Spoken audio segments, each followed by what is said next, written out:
In a previous episode, we talked about houseplant selection, and today we're going to talk about houseplant care. We mentioned about light. One of the things about light, if a plant starts stretching, if that new growth looks spindly or weak, the plant is telling you that it needs more light.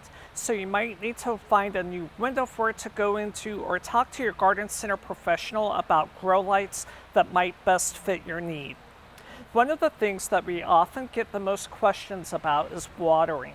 We tend to love our plants to death, and we give the plant too much water versus not enough. People like to ask how much water. We should always water till it comes out of the bottom of the pot. Let it accumulate in a tray or a saucer. Wait about 10-15 minutes, see if any of that water is taken back up. If it's not, get an old turkey baster.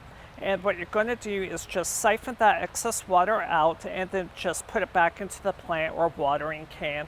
But we don't want the plant to sit in water. If it is sitting in water, it acts like a wet sock or shoe, and it could rot out the root system of the plant.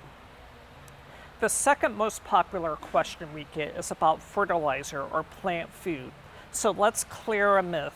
Plants make their own food. Fertilizers help them do it. So think of a fertilizer as a plant nutrition. And when you go to your favorite garden center, you're going to be bombarded with more fertilizer options than you are at the grocery store trying to buy cereal. So work with that garden center professional, and you just want a good basic fertilizer that has nitrogen, phosphorus, and potassium.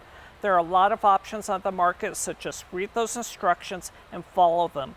It's always better to err on the side of less than more when it comes to fertilizers, because we can do more damage than good. And we never want to fertilize a plant if it's stressed or if it's not actively growing. So during the winter months, like right now, we're not going to be fertilizing because plants are kind of in a dormancy and not actively growing. One of the other things that I want to talk about are a couple common problems that we see with houseplants. One of them is brown tips on the edges of the leaves. And a lot of times this will indicate that there's been too much mineral deposits on the root system or the lack of humidity. One of the ways that we can solve humidity is by making pebble trays. This is when you take a saucer or pie pan or something that you're not using and fill it full of gravel or aquarium rock, and you're going to put some water in it, and that the plant's going to sit right on top of it, but it's not in the water itself. If you have a lot of plants, you can take an old seed starting tray and some crates and put it on top of it, so where you can fill the bottom of this tray with water and set the plants on top of it. What that's going to do is create a microclimate, so as that water is evaporating, it's going to raise the humidity around the plant.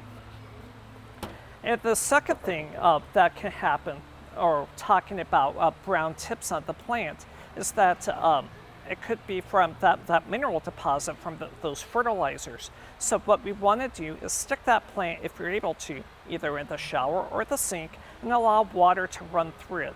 The shower is kind of the best way because you can help wash off the dust on the plant. You can help wash off any insects that you might not see, and then it will also allow that water to run through the container to allow the minerals to be washed off. Another thing that we want to make mention of is our containers. A lot of our really nice decorative containers don't have any holes on the bottom. So what you want to do is just place the plant in here in another pot, so that way you can take it out when you water it and stick it back in.